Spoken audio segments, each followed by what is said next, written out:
netball called a chest pass, right? And I used to get them in the face. I just wanted to know that she respects the game of netball. What even is netball? Harrison, you are a freak! This is the sport evolving at its very best. Unbelievable. Can you believe it? It's all over! New Zealand have won the World Cup!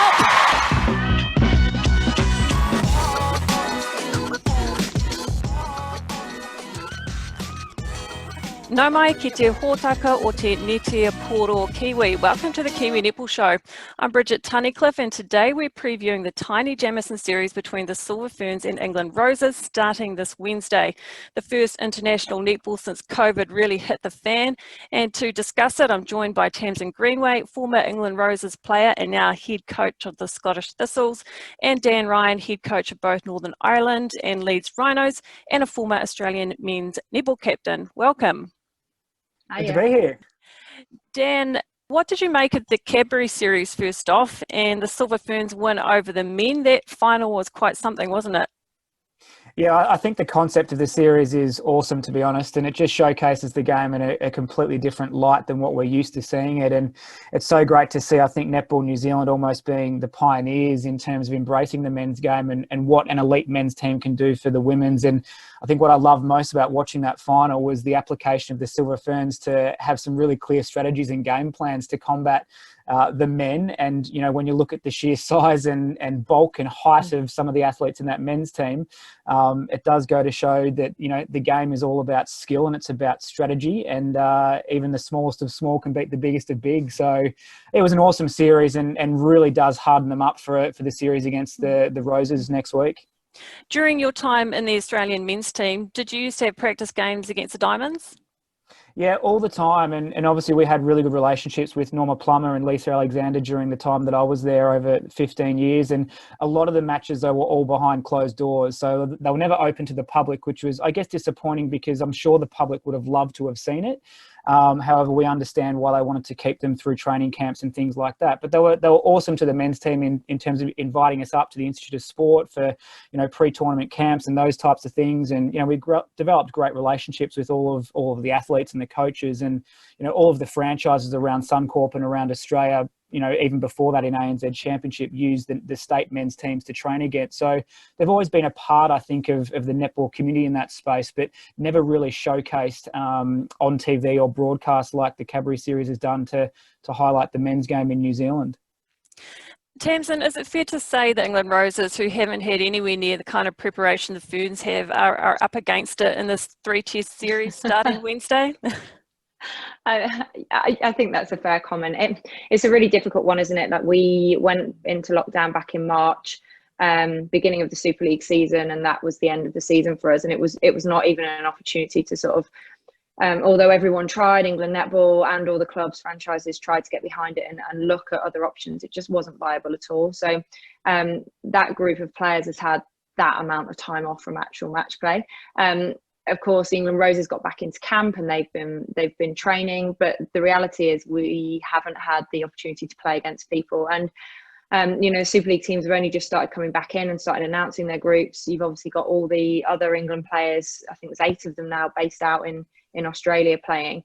And so for this group going over there, it is going to be a tough ask. It's a really tough ask. But actually, when you look at this group going over there, I don't think it's a big deal in terms of the outcome. It's more of a big deal that we're getting some international play. Sitting here for the last few months, watching Australia and New Zealand do their thing has been incredible. Even seeing South Africa's league get up and running, absolutely amazing for world netball, but scary times for English netball.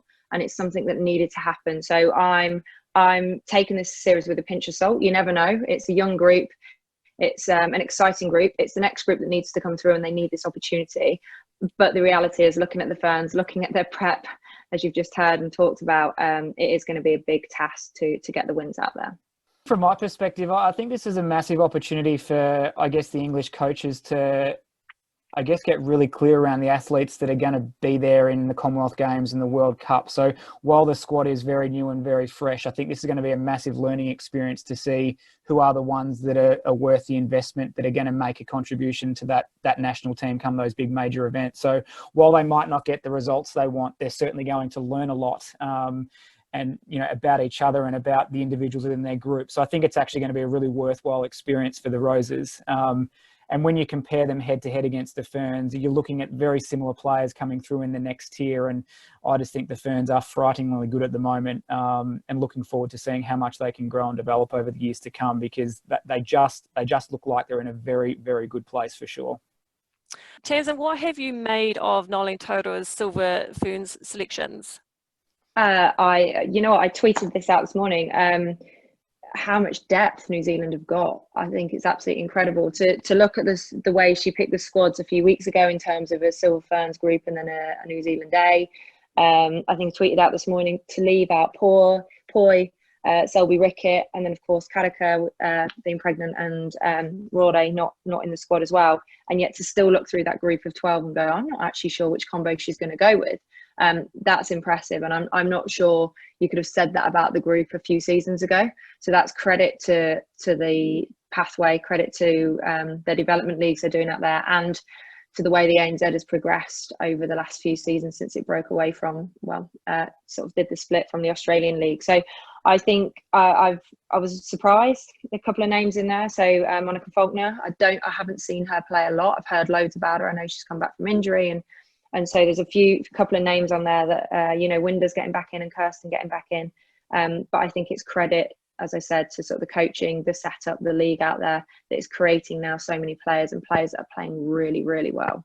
What is amazing and what you saw through the Cadbury Series is just what a tactical genius Noeline is. And I'm intrigued to see whether she actually uses this series to sort of develop her team, or whether she actually goes at England, because she's got a lot of footage of some of these new youngsters from the Nations Cup, and whether they tactically start to try and pull them apart. So I'm quite intrigued to see what they both use this series for.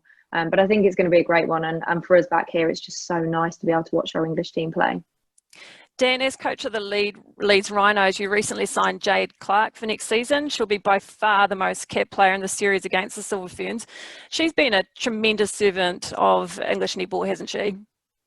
Yeah, she has, to be honest, and her longevity is unbelievable. And considering the amount of, I guess, teams and leagues she's played in, and to still be at the very top of her game at the moment is a credit to her. And to be honest, she shows no signs of slowing down over the next couple of years, and still has her sights set on the Commonwealth Games and World Cup as well, if that's what she aspires to do. So I think she's a very impressive athlete, and England have been so fortunate to have her, and I think in a team environment, very understated, but that understated nature is so important for those players that she has around her. And I think, to be honest, she's probably getting new, fresh energy from all of the youth that she's working with at the moment, that I think is probably going to be one of the reasons why she keeps pushing on for the next couple of years, because she loves it, she's good enough, and her body is saying there's more to give. So, she'll be a really important player for this group over the series. There's no question about that.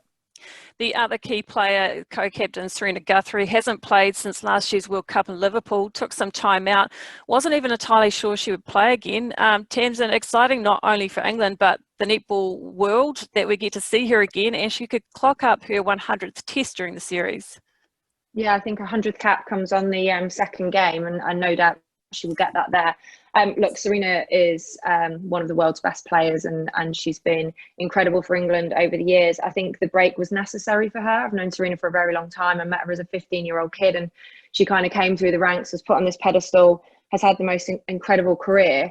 And I think people tend to forget that they look at her age and go, she's still so young, she could carry on, she could do these cycles. But they've players like her, players like Joe Hart and Jiva Mentor, they've been in this group for such a long period of time, done so many cycles, that the break does become necessary. I actually think for an athlete like Serena, having that time away won't do her any harm at all. She's a natural athlete. She's so talented. She's just one of the best netballers. She's got such a netball brain. So I actually think it's going to be a really good thing for her. I think she'll come back and you'll see the Serena we know, we love, the fighter, the leader, the exciting player that we all want to see out on the court. So this is going to be a great challenge for her as well, because for her and Jade, they are going to be the most experienced players. They've got a big ask.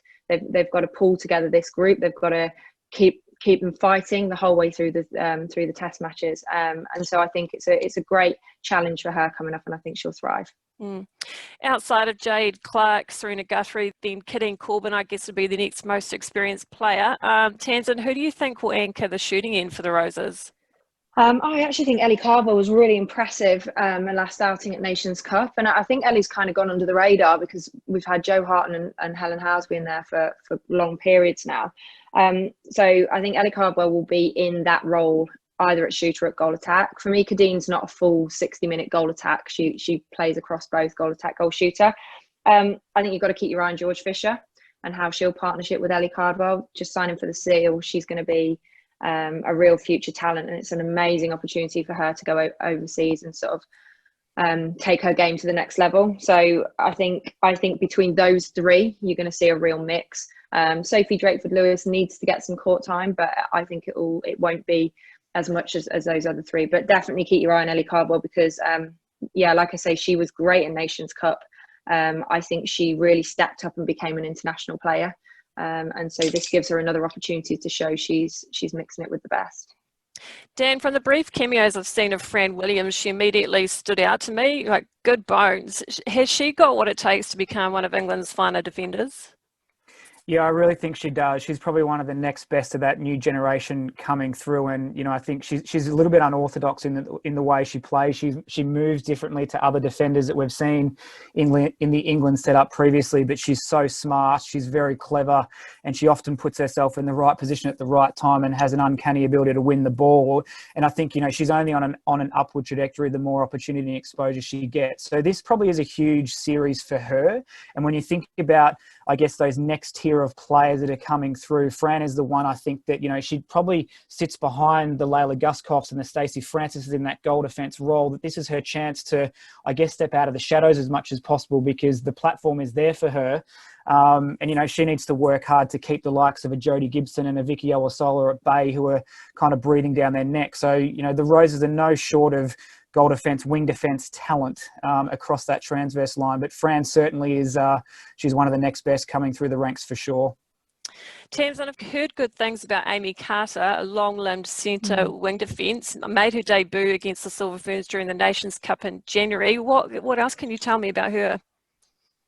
Really exciting prospect. And Amy, again, great athlete. She was actually only picked into the Futures programme back here, but that's to do with also her workload. I think she's doing a medical degree, pretty sure. So she is, she obviously does netball alongside that. Otherwise, I think we would have probably seen her a little bit earlier. She plays back here for Manchester Thunder. She'll play across centre and wing defence. And again, a very natural athlete.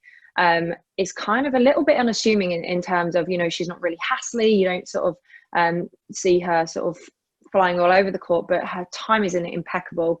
She's got a great vision on her, and she's got this really calm nature that she just goes about her job. She'll intercept ball. And I think she's going to be key for England moving forward. You talk about Serena and Jade are going to be crucial in the experience. Their role is to bring Amy Carter through and to make her feel as comfortable as possible. Interestingly, England have picked a really defensive heavy side. So you're talking about Fran Williams there, and now you're talking about Amy Carter. There's probably 8 or 9 players in there that play across that centre wing defence and a bit into goal defence. So, Amy has got huge potential to break through into that group, but there's a load of other players sort of nipping at her heels as well. So I think we'll see her. I think because of her impact at Nations Cup, she needs to be given a shot. And I think she'll be one of the natural players to step into those big roles of players like Serena and Jade when they finally decide to hang up the trainers. Natalie, Pangari and Beth Cobden not named in the side. Where are they at? Are they getting over injuries?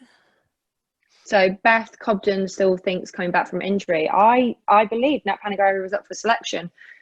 I think she was up for selection, but just carried a bit of a foot injury that kind of, I think, maybe restricted her amount of court time during the camps. But as Tamsin said, the depth across centre wing defence, there were again 8 or 9 players in the full time program, and they've selected most of them for this tour. So it is very heavy across that position. Just looking at the squad, and only four in the shooting bracket. So like you say, very much mid-court defender heavy. Dan, the Suncorp Super Netball franchises have until 16th of November to sign players for next year. Do you think SSN coaches will be scouting this series? Could one or two Roses players get their first Australian contract as a result?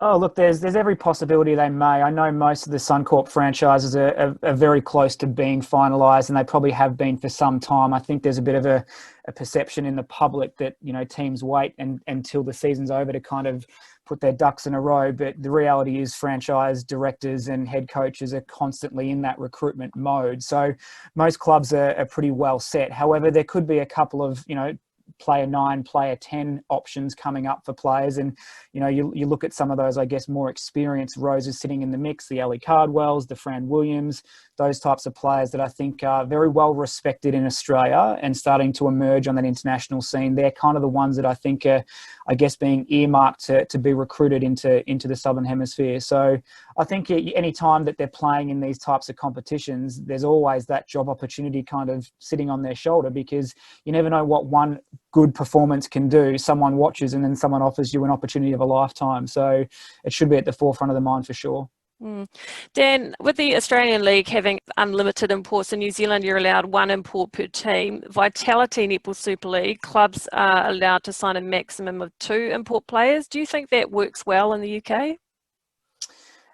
It's an interesting one. I think from my perspective, I'm pretty passionate about the league improving, I guess, the overall standard across the board. And what we've done is we've now got 11 teams, which is a lot of teams in a domestic competition, and 10 contracted athletes and 5 training partners. I feel like to ensure that we keep the standard and keep it as an international level competition, that we do open up the imports to countries that sit outside the top 12. I think we can only have imports inside the top 12 and only 2 per team.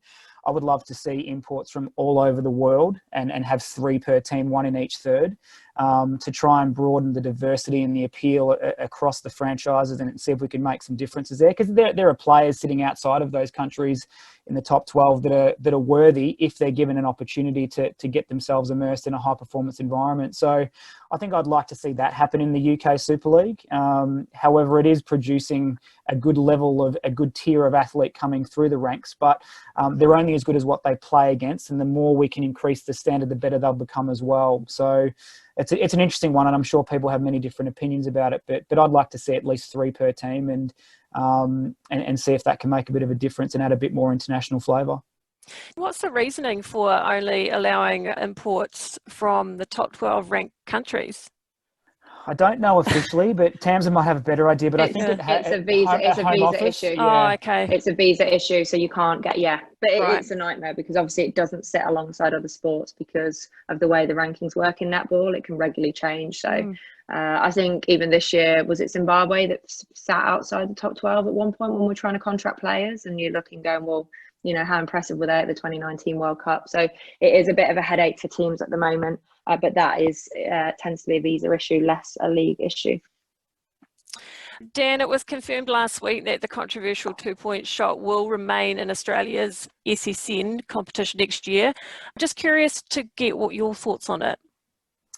I was pretty open-minded from the start, and I wanted to see it played out through a competitive competition season to I guess have a stronger opinion of it. But from my perspective, I quite enjoyed it, and I've obviously watched a lot of netball, and I watch a lot of netball, and it's certainly from a impartial spectator point of view for me, it kept me engaged in matches for a little bit longer, where perhaps I might have tuned out or whatever it might have been. So I really did enjoy that aspect, that even if a team was up by 10 goals and the super shot period was about to come, there was always hope for the opposition to get back into it, or for the margin to blow out, so to speak, as well. I think I'm glad that it probably didn't change the face of the game too much, and we didn't see too many teams winning because of the super shot. And at the end of the day, Melbourne Vixens, who won the title, probably used the super shot minimally compared to other franchises, and they proved that you can still use it accordingly. So I didn't mind that it was in there. I thought it did add a little bit of, I guess, a little bit more of an engagement piece at certain times.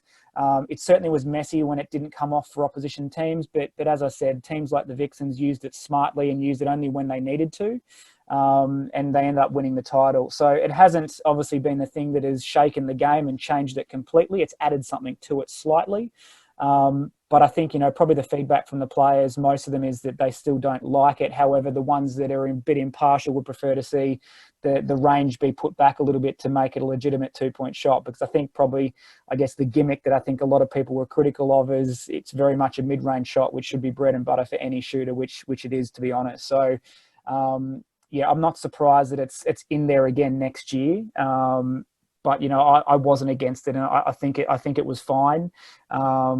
But, I think we'll wait and see how it goes when the Diamonds get onto an international court to see if it impacts them too much. But I actually didn't mind it. And I know there's a lot of people that didn't. But, yeah, it probably kept me a little bit engaged in games where maybe I wasn't as interested for a little bit longer, which I think was good.